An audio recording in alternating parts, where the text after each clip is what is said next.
I'm Richard. And I'm Susan. And welcome welcome to Stitch Fest. Coming up this week, we have a YouTube premiere with Paul Fields of Sacred Hearts, the band, talking about music, merchandising and embroidery.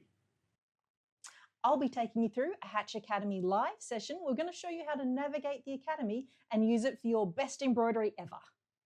And on the Wilcom blog, we're giving away a Stitch Fest embroidery patch that you can download and stitch out yourself.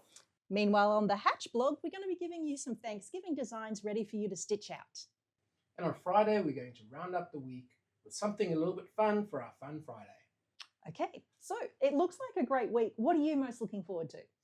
I'm looking forward to hearing what Paul has to say. As a musician myself, I am very interested in merchandising, and to see what he's going to be doing and talking about is something I'm really excited about. It's super fun, and Paul was actually a manager of the Wiggles, so he's got lots of great insights. It's going to be a great video. Be sure to check out all of the information. You'll find it all on the Hatch website or on the Wilcom website.